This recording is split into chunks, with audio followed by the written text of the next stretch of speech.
With every new release, there seems to be an increase in the average game price. And I ask you, why? Are video games harder to make these days? Maybe it's the platforms taking a bigger cut. Or is it that some studios and developers are simply too greedy? So imagine my surprise when I see a brand new indie title going for £50! 50! Jesus, fuck. Honestly, when did things get so bad? I guess there is a caveat that this price does include 1 month subscription, which is indeed $15 a month. There is no way anyone's going to pay that for an indie monthly subscription. So I bought it to find out if it was any good.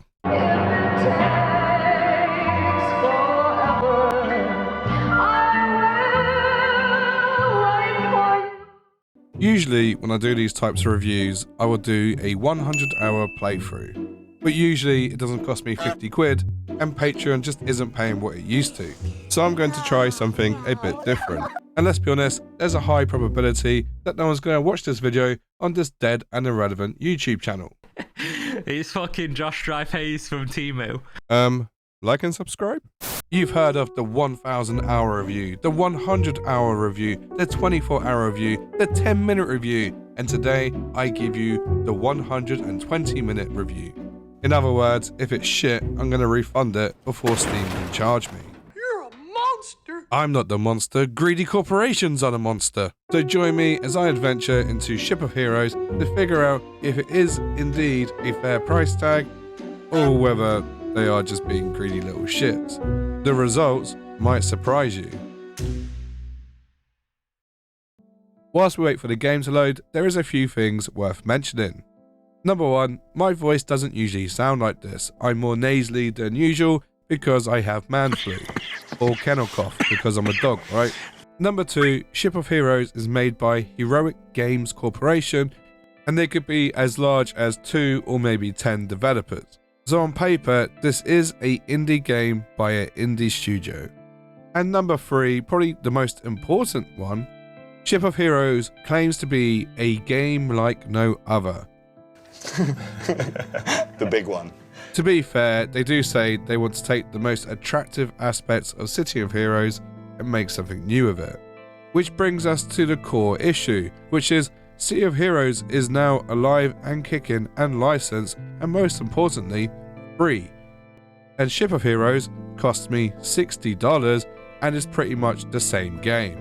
But we'll get to that point a bit later on. First job was to create a new character. There are 5 classes to choose from, with your typical DPS, tank and support role, and I opted to go the Devastator, as that used to be my nickname at the local all-you-can-eat Chinese buffet. You then had to select your powers. I opted to go for a gun, and then I had to choose a second power, but for some reason it didn't seem to work, and all the boxes kept getting highlighted in different colours, and with time slowly ticking away, I just clicked around until I can get to the actual next screen. Believe me, this wasn't me just being a little bit regarded, it was the game generally being fucking stupid. One of the most in-depth and best character creators I've ever seen is City of Heroes, so Ship of Heroes has a lot to live up to. So to truly put the Ship of Heroes character creator to the test, I decided to make myself. And before you say it, no, I'm not a 6'10" man in a furry suit, so get that out of your head now. Ladies and gentlemen, I present to you me in real form. I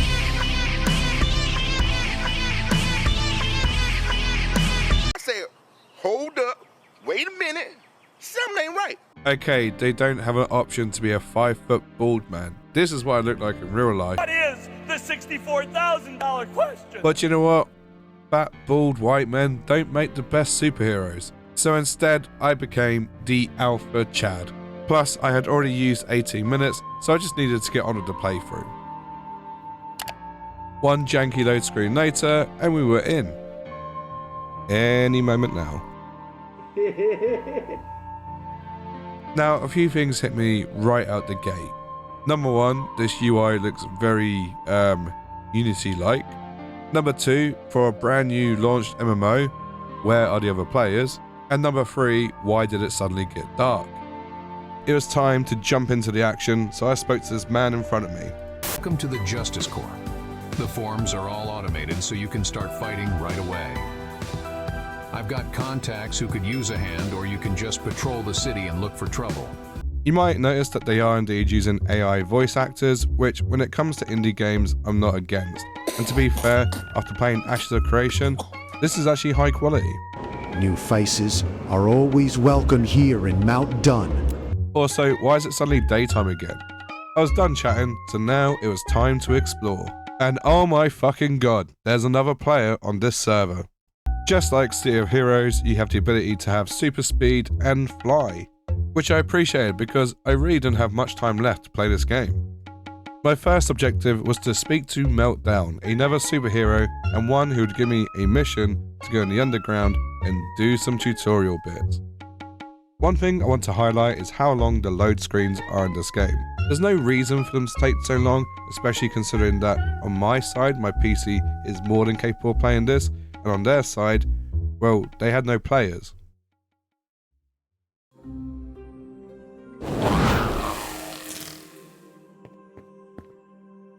So you're the inspector. You don't look like you need it, but I'll guide you through the finished parts of the training course to check for glitches. Loading. Okay. You'll need functioning limbs for this test, hero. Wiggle them in a silly fashion now. I do find it a bit condescending that part of the tutorial is to see if you know how to move, considering I had to run all the way here from the start. Good. Now the standard hero gear will highlight certain things for you. It doesn't take an advanced AI like me to tell what's important. Calls himself an advanced AI whilst using an AI voice. Has their AI become rogue and sentient? What if it's not AI after all? Here's where a human would tell you to do his work for him. No, I'm not mad. I then go on to learn how to open up boxes, equip skills, and place enchantments on skills. Or as they call them, augmentations, which is exactly the same as City of Heroes. Next up is combat, and remember, my superpower is having a gun.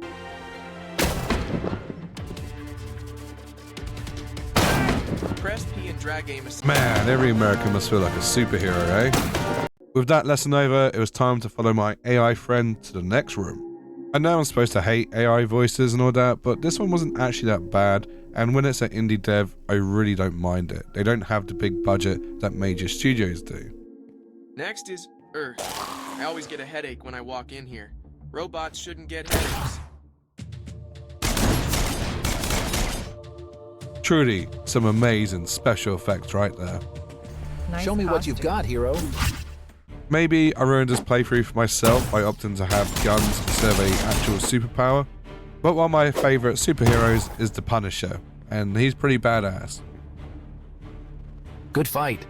I then went and learnt about infusions, which are basically your consumables like potion and mana regen, which is the same as City of Heroes. I was then taught how to dodge traps. That's bait. And then finally a showdown with a tutorial boss.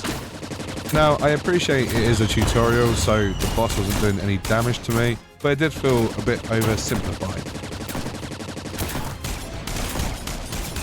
And with my special superpower bullets, I destroyed the robot. Emergency. Weapon found, overloading batteries. Thank you for completing the hero training course. Error. Why did my AI friend have more graphics when he blew up than when I knocked down the door earlier? Anyway, tutorial complete, I was ready to take on the world. Another dubiously long load screen later, and I was outside. And for some reason, I had the sudden urge to check the Steam charts at that very precise time that I was playing. And the player count was 7. My baby! Somebody help me, please! No! No, somebody! Surely the price of this game isn't affecting its popularity.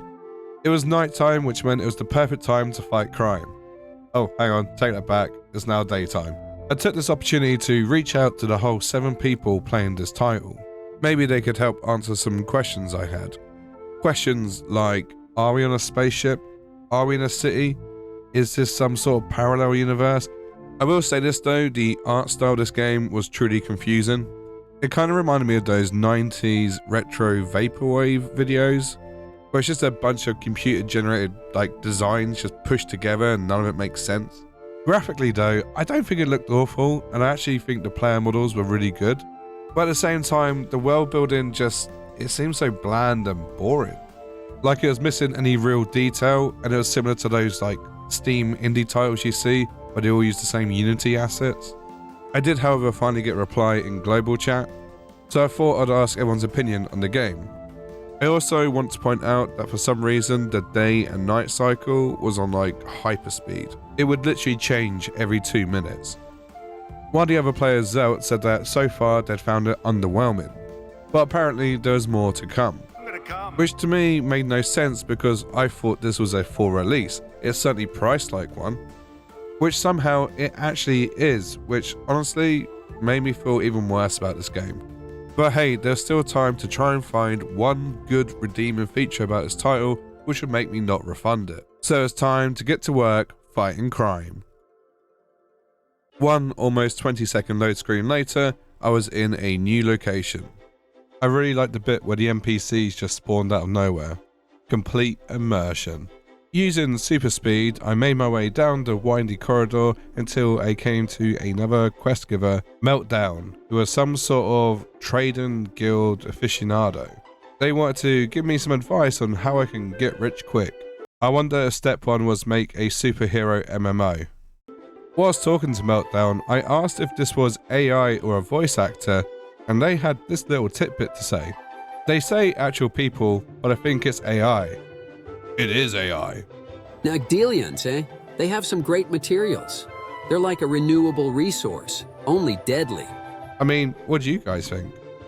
Anyway, I was given a quest to go kill the Nagdelians, eh? and take their gear. So off I went to kill the Nagdelians, eh? I made my way outside and I was off on another adventure. I'm not quite sure why they went with the Wii Sports soundtrack, but you know, it kind of works, I guess. I made my way through the busy metropolitan area until I reached the forest, which, truth be told, looked more like a park than a forest. It was here I was going to take on the Nagdelians, eh? and salvage their gear. I was genuinely excited. As soon as I landed, I was swarmed by mobs. There's red dots everywhere on the radar, and all I could do was tab target and shoot. I'm sure I had some sort of buff I could put on, but I honestly forgot. Alas, it didn't seem to matter because although I was taking damage, I was definitely dishing out more than I was receiving. Eventually, I managed to take out pretty much all of them in one clean swoop. And better still, I had acquired the parts in order to complete the mission. These aliens did seem to be on an infinite spawn timer though, so I didn't hang around too long. Okay, I lied, I stayed there and committed a alien genocide, alright? Is that what you want to hear? I was just trying to level up, okay? I did eventually get bored, so I hightailed it out there to go return my quest. And on my way back, I took a slight detour and got to see the full size of this world. Yeah, there didn't seem to be much to it. I mean, this was the main area and it was small. But apparently, they will be adding more to it. I mean, you'd fucking hope so. Before zooming off though, I did take this opportunity to get some potential thumbnails. I never thought it would come down to the best looking thing about this game being, well, me. Gay! I'm not gay or anything, I just really do appreciate what I created here. And I'll be honest, in the right light, it does kind of look a bit like me. You're just gonna have to take my word for it. I would have flew to the next destination, but for some reason, the super run just seems like a lot faster and somewhat more satisfying. For the next part of the quest, I had to go to the auction house and learn how to buy and sell items. Welcome to Ivar & Sons Auctioneers. Ivar & Sons is an interstellar auction house and trading platform. You can buy from and sell to other heroes and other elite individuals. Which sounds great, apart from the fact that there's only 7 other players that I could potentially sell to at any given time. Long story short, after navigating the janky menu, I was able to sell the items I had acquired and complete the mission. You have a knack for this work. I have something else that might interest. I'm pretty sure Zelt hadn't moved from the last time I was here, so yeah, he must really not want to refund this game. I received a new mission and off I went to fight some more aliens.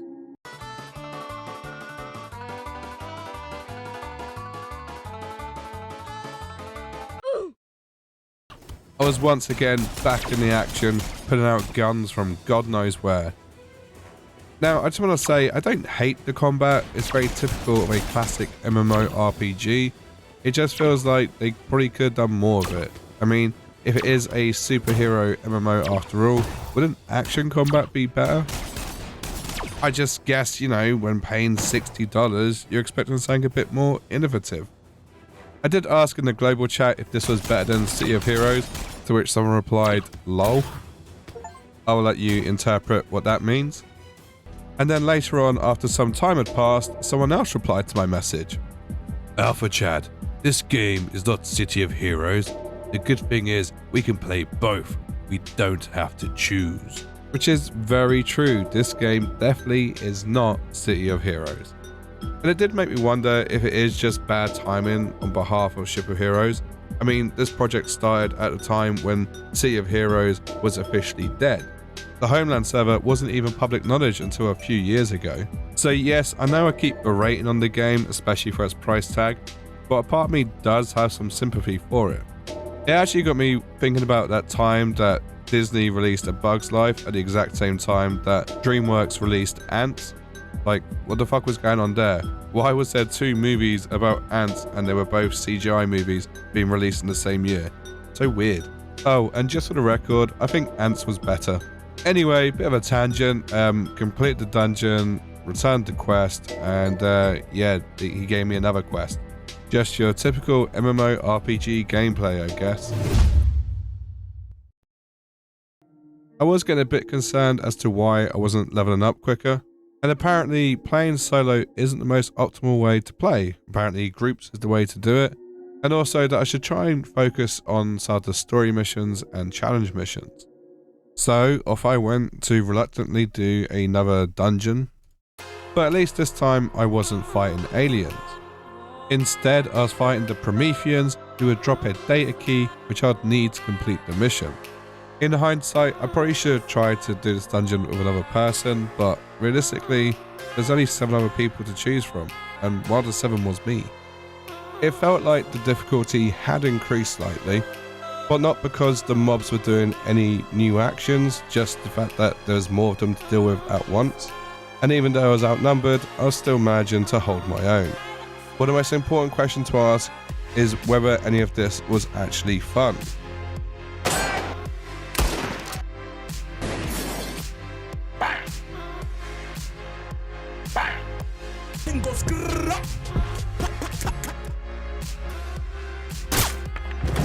One thing that has to be said is that the dungeon design is very repetitive. I found myself running around in circles for the most part just because it all looked the same. But I did adventure on, clear each floor, and even unlock an achievement. And at one point, I even came close to dying. No. Wait. But what sort of superhero would I be if I allowed myself to die? Nothing was going to stop me, and I eventually reached the end of the dungeon.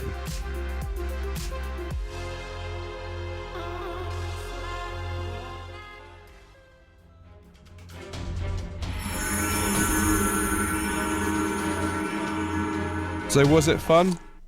No, it was just very tedious. If this game was going to win me over, it would have to be with the other side activities that you can do. And one thing that I noticed in the journal was that there was a challenge to buy an apartment. Did this game really have housing, the true end game of any MMORPG? And if there was housing, did that also mean there's other social activities to do? So many aerobics in here. So many activities. Do step class. It's making my head spin how many activities we can do. If I was going to refund, I didn't have much time left to explore what else this game had to offer. I decided not to do another dungeon and instead fly around and see if there's any points of interest which would change my mind. and the more I explored, the more bizarre this terrain felt. I really do find the premises that were in a spaceship just completely baffling. So we're a bunch of superheroes on a spaceship, but we don't actually leave the spaceship itself, and inside the spaceship we've designed a city which has crime or something. And even the city itself is just designed really badly. Like, if it felt more like a spaceship, it would make more sense. Like, if they went for a Guardians of the Galaxy feel to it, I'd totally get that. But this just feels like they were constrained as to what they could actually accomplish, so they came up with some really bad excuse as to why the map is so small. With the help of all 7 people in chat, I was able to find out how to start my housing quest, which required me to talk to the housing assistance officer. This sent me on a journey downtown to check out some apartments. And that's when I saw it, the most incredible thing ever. I had discovered the Beta Club. Of course, being the natural alpha I was, I had to go inside. And oh boy, it did not disappoint.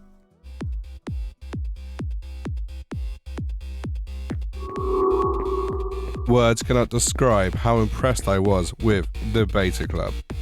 Finally, a reason not to refund the game.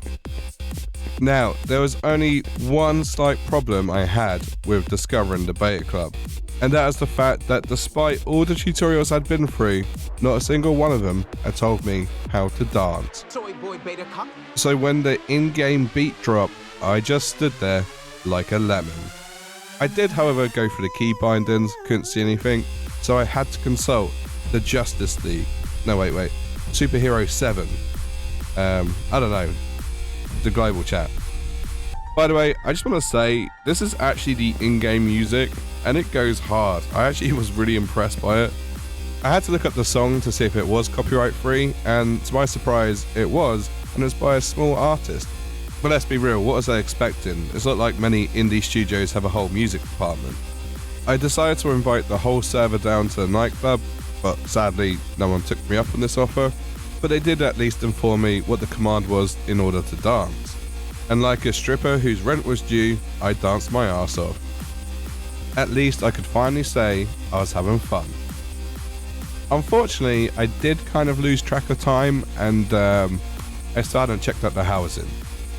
And if I wanted to get that refund, I only had 20 minutes to do so. Like an Irishman at a party, it was time to say goodbye.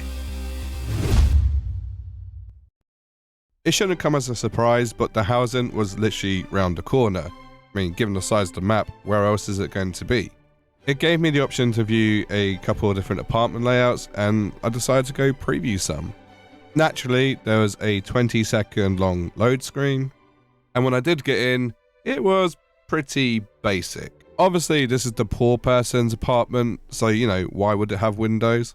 But even the more expensive ones didn't even have windows. And I know this seems like a very frivolous thing, but it just goes to show you how basic the graphics and settings are for housing. It's literally just a room that you probably dump assets in. Now, you might think I'm being a bit finicky here, but you have to understand that this is one of the key features about this game, and it is pretty fucking basic. When touring other player houses, I did eventually find one with windows, which by the looks of it is actually a purchasable item. So note to self, windows not included when you rent an apartment.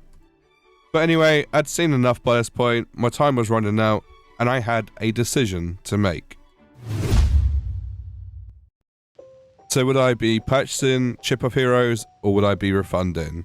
Well, I refunded. There was no way in fucking hell I was going to spend 50 quid on this fucking game. It does not deserve that price tag. It is nowhere near ready. It's clearly still in early access, and it is a fucking rip-off. But look, it's really easy to shit on this game, so I'm going to do the fair thing and give some pros and cons, some positives and some negatives.